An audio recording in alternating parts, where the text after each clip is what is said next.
Cinema release అయినటువంటి గంటల్లోనే iBomma అనినో movie rules అనినో ఇట్లాంటి వాటిట్లో వీడియో వచ్చేస్తుంది, సంపూర్ణ వీడియో వచ్చేస్తుంటుంది.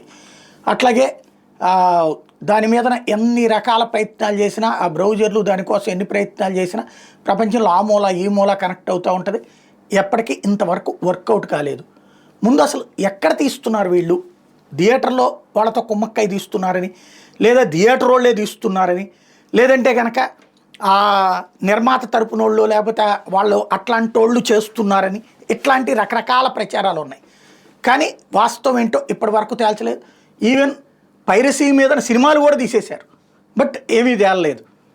ఇప్పుడు తాజాగా మాత్రం కింగ్ పిన్ అనాలా లేకపోతే వన్ ఆఫ్ ద సోర్స్ అనాలా, కిరణ్ అనేవాడిని అరెస్ట్ చేశారు.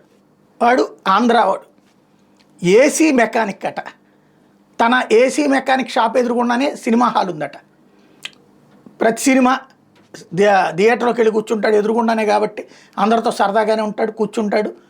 తన సెల్ ఫోన్లో మొత్తం రికార్డ్ చేస్తాడు, సినిమా మొత్తాన్ని కూడా చేసి టెలిగ్రామ్ యాప్ ద్వారా ఈ సంస్థలకి అమ్ముతాడట. దానికి గాను 80,000 రూపాయలు అతనికి వస్తాయట డబ్బులు.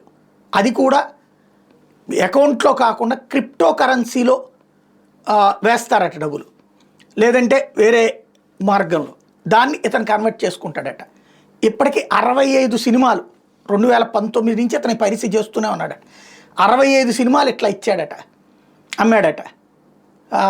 ఇప్పుడు ఆ విషయం మీదన జాగ్రత్తగా అబ్జర్వ్ చేసినటువంటి యాంటీ పైరసీ టీం, సినిమా రంగానికి సంబంధించి వాళ్ళు కనిపెట్టిన కిరణ్ పోలీసులకు అప్పచెప్తే పోలీసులు అరెస్ట్ చేశారు, విచారిస్తున్నారు. ఇప్పుడు వాడిని 65 సినిమాలు చేశాడన్న తేలింది.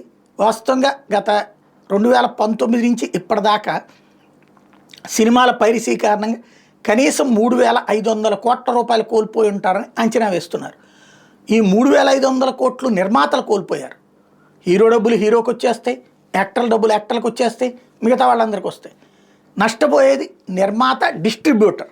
ఈ ఇద్దరు నిర్మాతలు కూడా పెద్ద హీరోలు దాంట్లో సేఫ్ అయిపోతుంటారు, చిన్న హీరోలు దాంట్లో ఇరుక్కుపోతుంటారు. అదే సందర్భంలో వీళ్ళది ఒక సమస్య అవుతుంటుంది. ఇది ఒక ఎత్తు అయితే, ఇప్పుడు లెక్క చూస్తున్నారు ఇతను పంపించింది ఎంత సంపాదించుకున్నాడు. ఈ 65 సినిమాలకు కలిపి ఓ 42 లక్షల రూపాయలు సంపాదించుంటాడు, 45 లక్షలు నష్టం అంతా. ఇప్పుడు అతను విచారిస్తే అసలు ఇతనేనా ఇంకెవరన్నా ఉన్నారా ఇంకా తేలుతుంది.